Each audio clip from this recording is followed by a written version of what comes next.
क्या नाम है टॉपिक का? नाम सुना है क्या? सोलेनॉइड किसको बोलते हैं? तो अगर हम एक सिलेंड्रिकल पाइप के ऊपर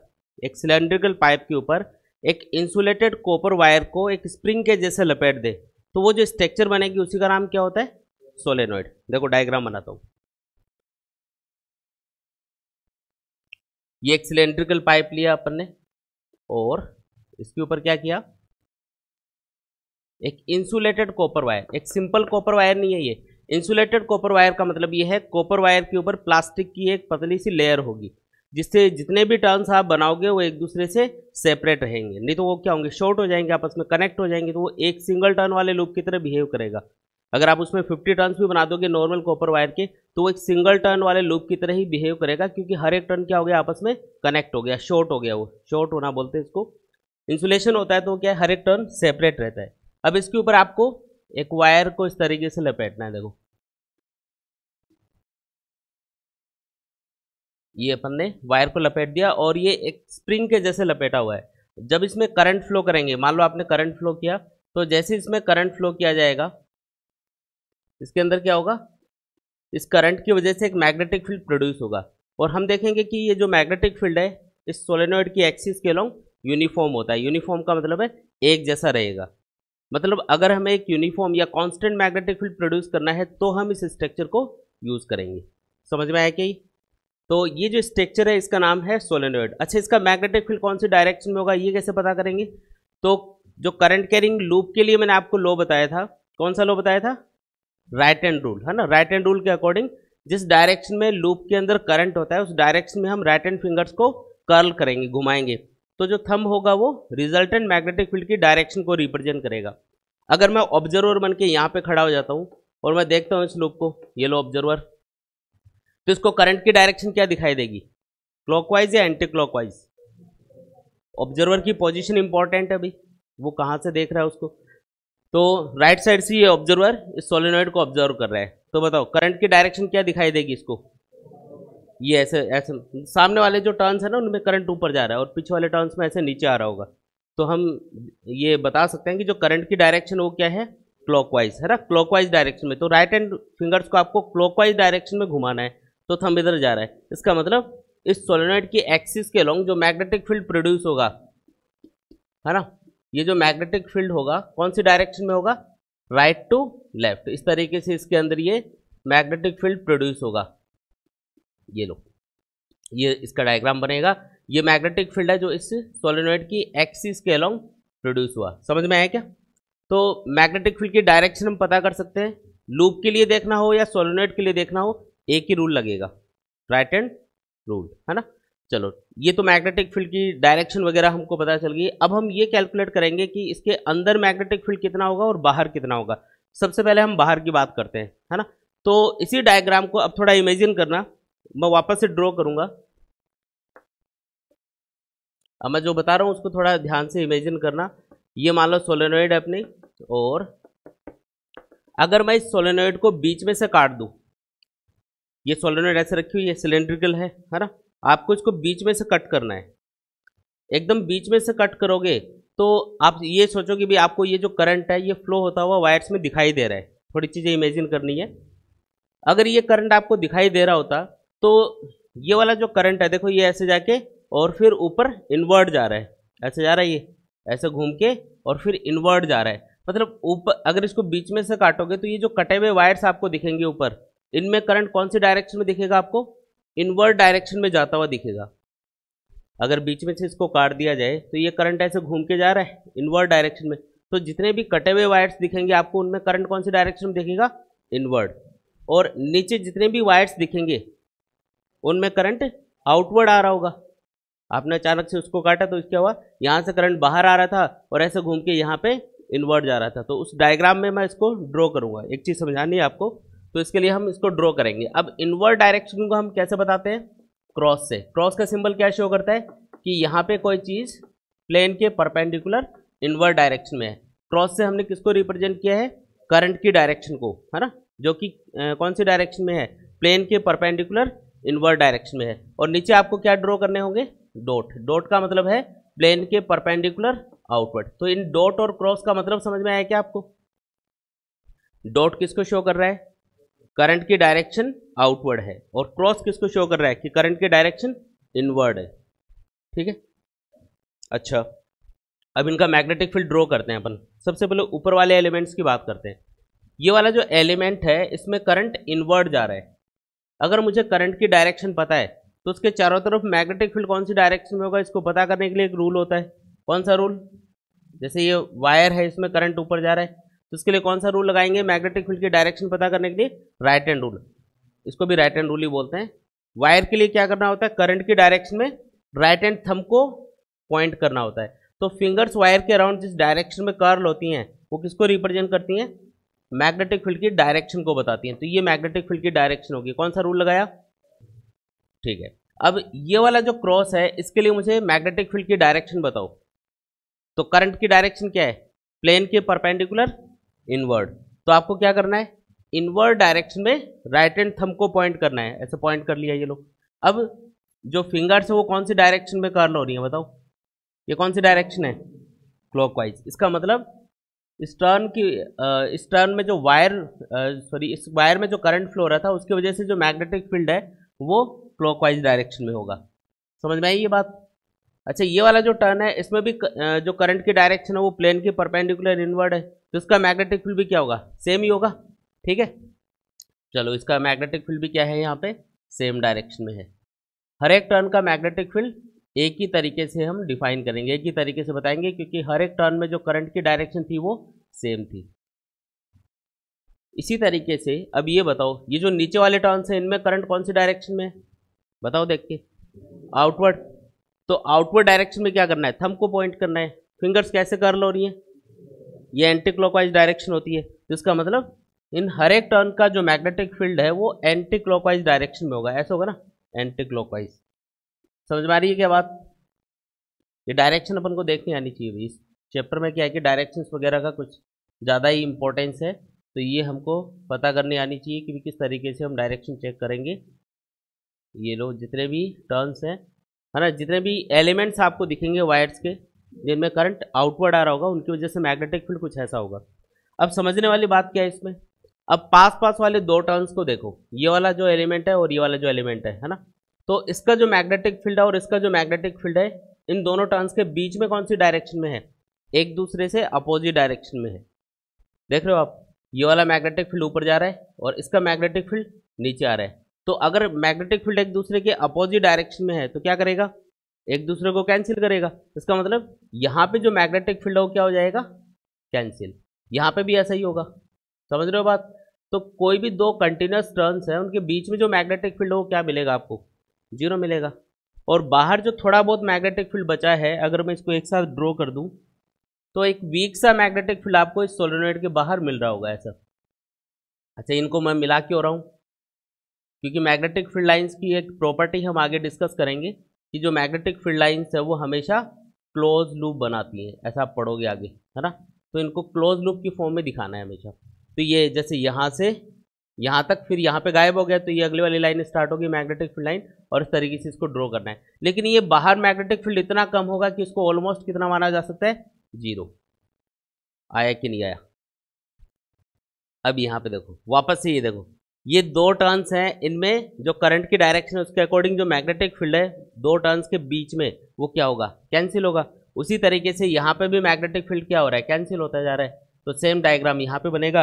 अगर आप इसको एक साथ ड्रॉ करोगे तो कुछ इस टाइप का सा डायग्राम मिलेगा। और इससे हमको सिर्फ इतना ही समझना है कि सोलेनोइड के बाहर जो मैग्नेटिक फील्ड है वो कितना होता है। तो ये ऑलमोस्ट जीरो होता है। ऑलमोस्ट जीरो बोला है मैंने, एग्जैक्टली जीरो नहीं होगा लेकिन इतना कम होगा। अंदर जैसे 10 टेस्ला मैग्नेटिक फील्ड है तो बाहर होगा कोई 0.1 टेस्ला, तो वो नेग्लिजिबल सा होगा, उसका कोई इतना ज़्यादा इंपॉर्टेंस नहीं रहेगा। तो हम यही बोलेंगे कि बाहर जो मैग्नेटिक फील्ड है सोलेनोइड के वो ऑलमोस्ट जीरो हो। ठीक है, ऑलमोस्ट जीरो होगा।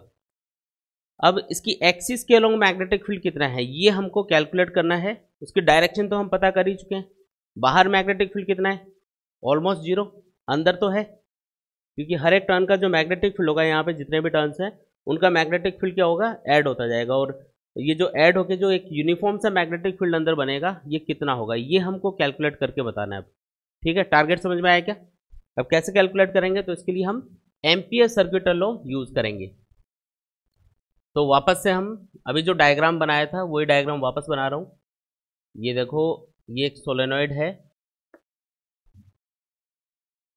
इसके अंदर बहुत सारे नंबर ऑफ टर्न्स होंगे, और जब आप इसको बीच में से कट करोगे, अब इसका आप क्रॉस सेक्शनल व्यू देखोगे। क्रॉस सेक्शनल व्यू मतलब साइड से नहीं देखना, सामने से कट करके देखना है इस बार इसको। तो सामने से कट करोगे तो ऊपर आपको कुछ एलिमेंट्स दिखेंगे वायर्स के, कुछ आपको वायर्स के कुछ पार्ट्स दिखेंगे जिनमें करंट या तो आउटवर्ड होगा या इनवर्ड होगा।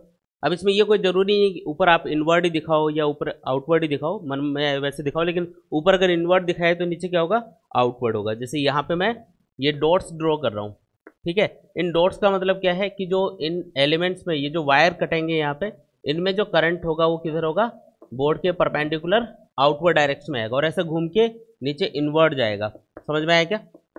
तो नीचे जितने भी एलिमेंट्स आपको दिखेंगे वायर्स के, जो कटे हुए पोर्शन दिखेंगे आपको, उनको एलिमेंट्स बोल रहे हैं हम, तो उनमें आपको करंट इनवर्ड जाता हुआ दिखेगा। अब ये देख के बताओ कि ये जो मैंने डायरेक्शन बनाया, ये डॉट्स और क्रॉस, इसके अकॉर्डिंग मैग्नेटिक फील्ड कौन सी डायरेक्शन में होगा।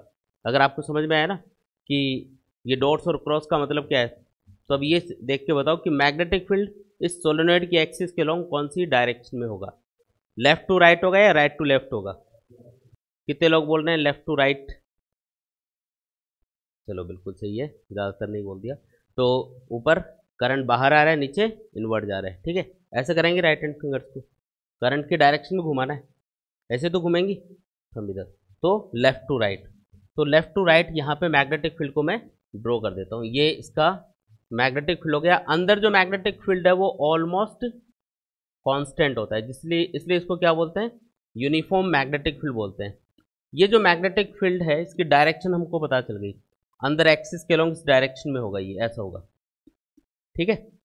अब सबसे पहला काम क्या करना होता है, एम्पियर सर्किट लॉ अप्लाई करने के लिए आपको एक इमेजिनरी लूप एज्यूम करना है ना। लूप आप मनमर्जी से कैसा भी ले सकते हो। इस टाइप का लूप हम एज्यूम करेंगे जिससे हमारी कैलकुलेशन आसान होती हो। तो यहाँ पे जो मैं लूप एज्यूम करूँगा, अच्छा लूप कहाँ पे एज्यूम करूँगा, तो जिस पॉइंट पे मुझे मैग्नेटिक फील्ड फाइंड करना है उस पॉइंट से पास होने वाला लूप अपन को कंसिडर करना है। तो जैसे मुझे मान लो यहाँ पे मैग्नेटिक फील्ड फाइंड करना है, ये कोई पॉइंट है P, तो इस P पॉइंट से पास होना चाहिए वो लूप। जो एम्पियर सर्किट लॉ अप्लाई करने के लिए लूप लेते हैं उसको क्या बोलते हैं, एम्पीरियन लूप। और वो कहाँ से पास होना चाहिए, इस पॉइंट से पास होना चाहिए। तो यहाँ पे देखो, ये जो बोर्ड वाला प्लेन है, इसका सोलेनॉइड का आधा पोर्शन ऊपर वाला है तो काट के अपन ने हटा दिया, तो ये आपको पीछे वाला हाफ पोर्शन आपको दिखाई दे रहा है, ठीक है। और ये वाला जो पोर्शन है ना, ये जो ऐसे कटा हुआ पोर्शन है, ये बोर्ड वाले प्लेन में है, तो ये पॉइंट भी बोर्ड वाले प्लेन में है। तो मैं यहाँ पे एक रेक्टेंगुलर लूप एज्यूम कर रहा हूँ। कैसा लूप ले रहा हूँ, रेक्टेंगुलर। और उस रेक्टेंगुलर लूप की ये वाली जो साइड है ना, ये वाली साइड, ये है L। समझ में आया क्या, ये पॉइंट है, और ये L साइड का एक रेक्टेंगुलर लूप है। इस वाली साइड से हमको मतलब नहीं है, चाहे आप इसको A B कुछ भी एज्यूम कर लो, इसका कोई रोल नहीं है, इसलिए हम सिर्फ इस वाली लेंथ को कंसिडर कर रहे हैं। तो L लेंथ का और एक रेक्टेंगुलर लूप हमने एज्यूम कर लिया, इसका कुछ नाम रख देते हैं। जैसे हमने रखा MNO Q, कुछ भी नाम रख दो, एक नाम रख दिया हमने, ABCD रख दो, कुछ भी रख दो। B हम मैग्नेटिक फील्ड के लिए सिंबल यूज कर रहे हैं, इसलिए मैंने कुछ अलग सिंबल यूज किया, MNO Q, ठीक है। अब एम्पीरियन लूप आपने कंसिडर कर लिया, अब उसकी एक डायरेक्शन भी हमको डिसाइड करनी होती है। और वो डायरेक्शन कौन सी होती है, जिस डायरेक्शन में मैग्नेटिक फील्ड होता है नॉर्मली हम उसी डायरेक्शन में एम्पीरियन लूप के ऊपर चलते हैं। और एम्पीरियन लूप की डायरेक्शन क्या मानी जाती है, मैग्नेटिक फील्ड के अलोंग नॉर्मली कंसिडर की जाती है। तो देख के बताओ कि यहाँ पे जो मैग्नेटिक फील्ड है वो कौन सी डायरेक्शन में है, M से N की तरफ है। ये वाला जो MN पोर्शन है ना, इसमें M से N की तरफ मैग्नेटिक फील्ड है। तो अगर मुझे इस एम्पीरियन लूप के ऊपर चलना है किसी एक डायरेक्शन में, तो दो ही पॉसिबिलिटी है, MNO Q और वापस M पे आ जाऊँ, या फिर M से Q जाऊँ, Q से O, O से N, N से M पे आ जाऊँ। कौन सी वाली कंडीशन अपन चूज करेंगे, MNO Q M। क्यों, क्योंकि ये मैग्नेटिक फील्ड के डायरेक्शन में हम चल रहे हैं। अच्छा एक चीज़ बताओ, यहाँ से यहाँ तक आप मैग्नेटिक फील्ड की डायरेक्शन में जा रहे हो, तो आपके चलने की डायरेक्शन और मैग्नेटिक फील्ड की डायरेक्शन के बीच का एंगल कितना होगा, 0, सेम डायरेक्शन में चल रहे हो। लेकिन अगर इस वाले पोर्शन को देखोगे, कौन सा वाला पोर्शन है ये, NO, तो आपके चलने की डायरेक्शन और मैग्नेटिक फील्ड क्या हो गए, परपेंडिकुलर। तो थीटा कितना लेना है, 90, आपके चलने की डायरेक्शन मैग्नेटिक फील्ड के बीच का एंगल होगा 90 डिग्री। और इसी तरीके से बाहर वाले पोर्शन के लिए बताओ, मैग्नेटिक फील्ड इधर है तो थीटा होगा 180, लेकिन बाहर मैग्नेटिक फील्ड कितना होता है, ऑलमोस्ट जीरो, जीरो ही मान लेते हैं, ठीक है। फिर Q से M की तरफ आ रहे हो तो वापस 90, तो थीटा हो गया 90। समझ में आएगी?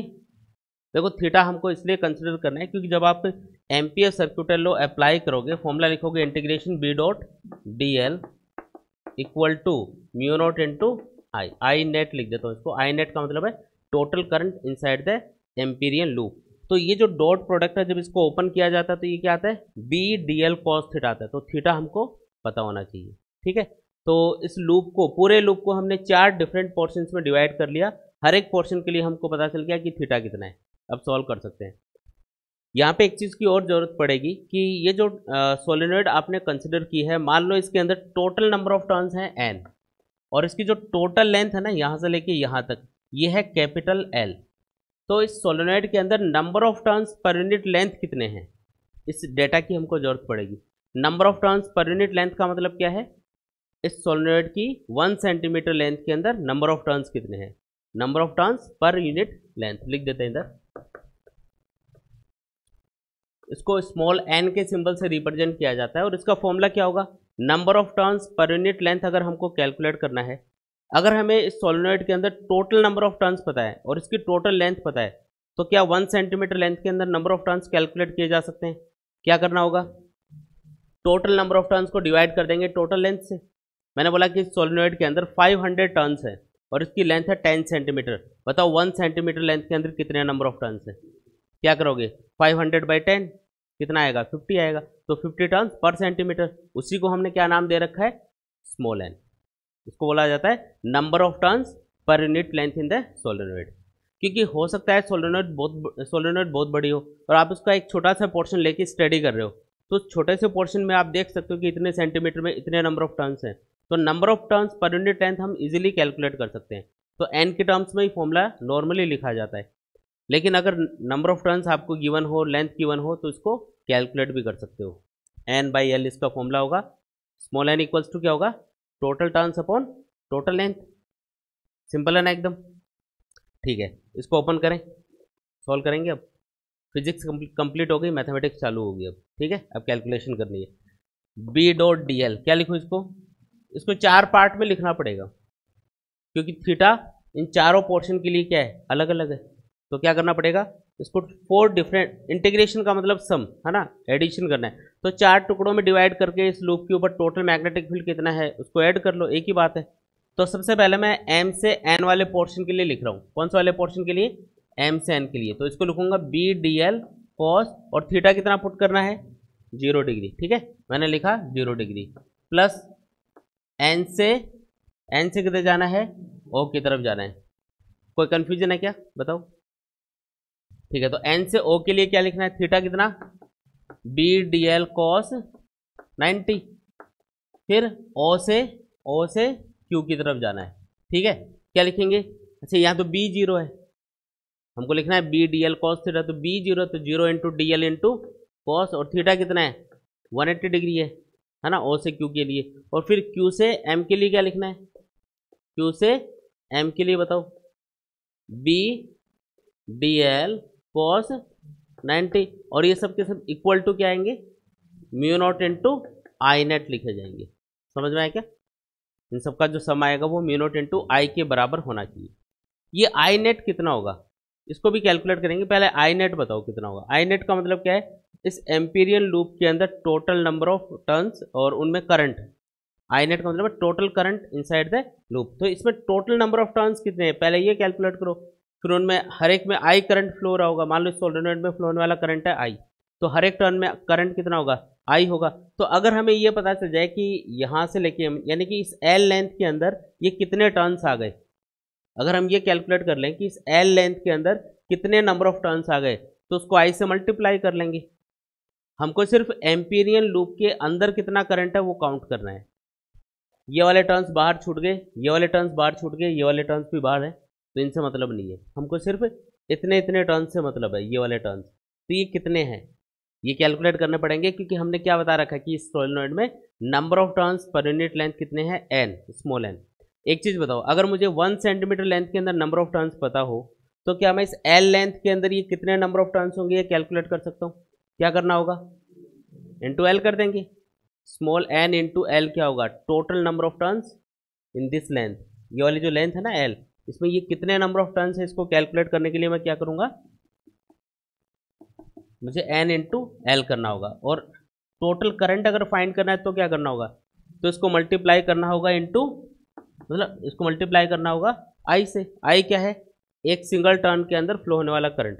मैंने आपको बताया था अगर लूप के अंदर 50 वायर हैं तो 50 इंटू आई करंट होगा। जितना ज़्यादा वायर्स होंगे उतना ही ज़्यादा करंट कंसिडर किया जाएगा। तो बताओ इस ये वाला जो लूप आपने लिया है इसके अंदर एल लेंथ के अंदर नंबर ऑफ टर्न्स कितने आए, एन इंटू एल, है ना। और हर एक टर्न में करंट कितना था, आई, तो टोटल करंट हुआ एन इंटू एल इंटू आई। ये चीज़ कितने लोगों को समझ में आ गई, ईमानदारी से बताओ, सबको आया क्या, कोई कन्फ्यूजन? ठीक है, सिंपल सी चीज़ है। पहले ये कैलकुलेट कर लो कि एल लेंथ के अंदर नंबर ऑफ टर्न्स कितने हैं और हर एक टर्न में करंट आई है तो टोटल करंट कैलकुलेट किया जा सकता है। ठीक है जी, तो आई नेट की वैल्यू हमको पता चल गई। अब ये बताओ कि cos 90 कितना होता है, 0, तो ये वाले टर्म उड़ गई, 0 से मल्टीप्लाई होगी पूरा गायब। cos 180 -1, है ना, लेकिन ये देखो 0 से मल्टीप्लाई हो रहा है यहाँ पे, तो ये भी 0 होगा, है ना। ये तो -1 है लेकिन ये यहाँ पे 0 से मल्टीप्लाई हो गया तो 0, cos 90 अगेन 0। तो सिर्फ ये पहली टर्म बचेगी, है ना, इसको लिख लेते हैं इधर, m से n b dl cos 0 कितना 1 म्यू नॉट इंटू आई नेट। चलो अब वैल्यू पुट करेंगे। अच्छा एक चीज़ बताओ, इस सोलेनोइड के अंदर मैग्नेटिक फील्ड कांस्टेंट है या वेरिएबल है? कांस्टेंट है, ऐसा मान के अपन चल रहे हैं। आंसर से भी पता चल जाएगा लेकिन अभी हम ये मान के चल रहे हैं कि अंदर पूरा एक यूनिफॉर्म सा मैग्नेटिक फील्ड होता है, बराबर सा ही होता है हर जगह। तो इस एम एन वाला जो पोर्शन है ना, ये एम से लेके एन तक, इस पर आप कितने भी एलिमेंट ले लो, D L D L D L ऐसा करके, हर एक एलिमेंट के ऊपर मैग्नेटिक फील्ड की वैल्यू क्या आएगी, सेम। हर एक एलिमेंट पे मैग्नेटिक फील्ड यहाँ पे भी उतना ही होगा, यहाँ पे भी उतना ही होगा। मतलब जितने भी एलिमेंट्स लोगे हर एक पॉइंट के ऊपर, हर एक एलिमेंट के ऊपर मैग्नेटिक फील्ड क्या रहेगा, सेम रहेगा। इसका मतलब m से लेके n वाले पोर्शन के लिए मैग्नेटिक फील्ड क्या है, कांस्टेंट है। और अगर कांस्टेंट है तो इसको इंटीग्रेशन से बाहर लिख सकते हैं अपन। तो m से लेके l तक n तक अपन क्या करेंगे, b को कांस्टेंट मानेंगे, अंदर यूनिफॉर्म मैग्नेटिक फील्ड होता है इसलिए। चलो बाहर निकाल लिया इसको, इंटीग्रेशन में dl बचेगा। अच्छा यहाँ पे मैंने सर्कल का सिंबल नहीं लगाया इन पे, पहले तो लगा रखा था, क्यों नहीं लगाया बताओ? क्योंकि पहले हम कंप्लीट लूप के लिए देख रहे थे, अब जब हमने उसको 4 पार्ट्स में डिवाइड कर दिया तो अब वो लूप थोड़ी रहा, इसलिए वहाँ पे मत लगाना, यहाँ पे मत लगा देना सर्कल का सिंबल। ठीक है, चलो म्यू नॉट इंटू आई नेट। अब वैल्यू पुट करते हैं, b इंटू इंटीग्रेशन dl क्या आएगा ये बताओ, m से n तक इंटीग्रेशन ऑफ dl करना है। मतलब अगर आप यहाँ पे एक छोटा सा एलिमेंट लेते हो तो उसको dl बोलोगे, और ऐसे छोटे छोटे एलिमेंट्स लेके m से n तक सबका सम करना है, तो टोटल कितना आएगा, l के बराबर आएगा। तो इस integration dl from m to n को क्या लिख सकते हो, l लिख सकते हो, म्यू नॉट इंटू, और ये आई नेट क्या है, आई नेट है n इंटू एल इंटू आई। पुट कर दो n इंटू एल इंटू आई। तो ये देखो जो l है ना, ये l ये यहाँ पे कैंसिल हो जाता है। तो जो आपने लूप कंसिडर किया था, ये वाला लूप, ये l कितना भी हो ये फाइनली आंसर में क्या होगा, कैंसिल होगा। तो इस पर भी आपको नहीं सोचना है कि सर ये कितना बड़ा ये एम्पीरियन लूप अपन को लेना है, तो बस इसके अंदर रहना चाहिए कैलकुलेशन के लिए, बाकी इसकी लेंथ भी यहाँ पे मैटर नहीं करेगी क्योंकि ये लास्ट में क्या हो जाता है, कैंसिल। तो b इक्वल्स टू क्या आया, mu naught into n I, ये अपना फाइनल आंसर होगा। इंपॉर्टेंट फॉर्मूला आ गया, b equals to mu naught n I. और अगर इसे नंबर ऑफ टर्न्स के टर्म्स में लिखना है तो क्या लिखोगे, b equals to small n को क्या लिख सकते हो वहाँ से, capital N upon L into I. दोनों बातें समझ में आ गई क्या? तो ये अपने पास में फाइनल आंसर आ गया। तो क्या समझ में आया कि अगर कोई भी, अच्छा ये कैसे पता चला कि मैग्नेटिक फील्ड अंदर कांस्टेंट है, सोलेनोइड के अंदर मैग्नेटिक फील्ड कांस्टेंट है, ऐसा हम शुरू से बोल रहे हैं, कैसे पता चला? तो फॉर्मूला देख लो, म्यू नॉट क्या है, म्यू नॉट क्या होता है, magnetic permeability of free space. इसकी वैल्यू याद है क्या सबको? लिख देता हूँ, याद कर लेना इसको। म्यू नॉट इक्वल्स टू होता है 4 पाई इंटू 10⁻⁻⁷, याद कर लेना ये डेटा। तो ये कांस्टेंट होता है, इसको बोलते हैं magnetic permeability of free space. Mu naught यहाँ पे कांस्टेंट है, एन का मतलब क्या है, टोटल नंबर ऑफ टर्न्स। जब आपने सोलेनोइड बनाई होगी तो इसमें 500 टर्न्स रखे, 1000 टर्न्स रखे, जितने भी रखे होंगे तो बाद में थोड़ी चेंज कर रहे हैं हम लोग, तो ये तो कांस्टेंट है, नंबर ऑफ टर्न्स एन भी कांस्टेंट है, लेंथ ऑफ द सोलेनोइड भी कांस्टेंट है, इसको भी छोटा बड़ा नहीं कर रहे हैं, है ना, तो ये एल भी कांस्टेंट हो गया। और करंट यानी इस सोलेनोइड में फ्लो होने वाले करंट की बात हो रही है, तो वो तो कांस्टेंट अगर रहेगा तभी की बात हो रही है। अगर वही वेरिएबल है तब तो मैग्नेटिक फील्ड भी चेंज होगा, लेकिन अगर करंट भी कांस्टेंट है तो बताओ क्या सारी चीज़ें कांस्टेंट हो गई यहाँ पे, है ना। अगर सारी चीज़ें ही कांस्टेंट है तो अंदर जो मैग्नेटिक फील्ड है वो क्या रहेगा, कांस्टेंट रहेगा। आया कि नहीं आया, है ना। तो कोई भी सोलेनोइड हो उसके अंदर जो मैग्नेटिक फील्ड है वो हमेशा कांस्टेंट होता है। अब यहाँ पे एक चीज़ याद रखनी है कि ये जो फॉर्मूला हमने डिराइव किया है इसमें ये माना है कि सोलेनोइड बहुत बड़ी है, इसलिए हमने उसका एक छोटा सा पोर्शन लेके जिसमें एक छोटा सा एम्पीरियन लूप लेके सॉल्व किया है। लेकिन अगर लूप की जो रेडियस है, लूप की जो रेडियस होगी ना, सोलेनोइड की जो रेडियस होगी स्मॉल आर, है ना, सोलेनोइड की जो रेडियस है अगर इसकी कंपैरिजन में लेंथ बहुत ज़्यादा नहीं है, अभी हमने क्या माना कि रेडियस की कंपैरिजन में लेंथ बहुत ज़्यादा है, तो इसको इनफाइनाइटली लॉन्ग सोलेनोइड आप बोल सकते हो। जैसे अपना एक पेन होता है ना, पेन की रेडियस क्या होती है, बहुत कम, लेंथ थोड़ी ज़्यादा होती है। तो पेन को हम, पेन के ऊपर अगर वायर को लपेटा आपने सोलेनोइड की फॉर्म में, तो उसको हम इनफाइनाइटली लॉन्ग सोलेनोइड कंसिडर करेंगे। लेकिन अगर मान लो लेंथ बहुत छोटी है, अगर फाइनाइट लेंथ की सोलेनोइड होती, ठीक है, तो हम कैलकुलेशन कैसे करते हैं। वैसे ये समझ में आया क्या पूरा, ये बताओ। ठीक है, तो फाइनाइट लेंथ की सोलेनोइड का मतलब ये है, जैसे मान लो कि आपको एक सोलेनोइड दे रखी है और उसकी लेंथ बहुत ज़्यादा नहीं है, ठीक है, ये एक सोलेनोइड है, ये इसकी एक्सिस हो गई, ठीक है, और अंदर कोई पॉइंट है रैंडमली कहीं भी, मान लो ये, मान लो पी पॉइंट है और यहाँ पे मुझे मैग्नेटिक फील्ड कैलकुलेट करना है, इस पर वैसे ही वायर लपेटे हुए अपने सारे काम हुई है। लेकिन इस बार जो रेडियस है ना इसकी, इस रेडियस की कंपैरिजन में क्या होगा, इस रेडियस की कंपैरिजन में लेंथ बहुत ज़्यादा नहीं होगी, कंपेरेबल सी आ गई। ये अगर 2 सेंटीमीटर है तो ये 5 सेंटीमीटर है, तो कोई ज़्यादा डिफरेंस नहीं है। अगर ये 2 सेंटीमीटर है, ये 20 सेंटीमीटर है, तो डिफरेंस ज़्यादा है, ठीक है, तो उसको लॉन्ग सोलेनोइड या इनफाइनाइट लॉन्ग बोलना है। तो अब फॉर्मूला क्या रहेगा, तो इसके लिए फॉर्मूला अलग होता है, देखो मैं लिख देता हूँ formula, B equals to mu naught n I, ये तो याद ही है, ये तो सोलेनोइड के लिए होता है, डिवाइडेड बाई 2 करना है into sine phi 1 plus sine phi 2, theta 1 theta 2 भी लिख सकते हो, एक ही बात है। समझ में आया क्या। अब ये फाई 1 फाई 2 क्या है, तो देखो ये जो किनारे हैं ना सोलेनोइड के, इनको इस पॉइंट से मिला दो जहाँ पे आपको मैग्नेटिक फील्ड फाइंड करना है, और फिर एक्सिस के परपेंडिकुलर इस पॉइंट के ऊपर एक ऐसे लाइन ड्रॉ कर दो। अब ये वाला जो एंगल बनेगा ना इधर, इस वाले एज से, इसको हम फाई 1 बोल देंगे, और दूसरे वाला जो एंगल बनेगा इसको हम फाई 2 बोल देंगे, ये वाला एंगल है, तो इसको फाई 1 बोलना है, इसको फाई 2 बोलना है। अब वो वाला जो फॉर्मूला है ना वो इसी से आप ला सकते हो, अगर आपको ये याद है तो। कैसे लाओगे, हमने क्या बोला कि सोलेनोइड अगर बहुत लंबी है तो ये फॉर्मूला बनता है ना।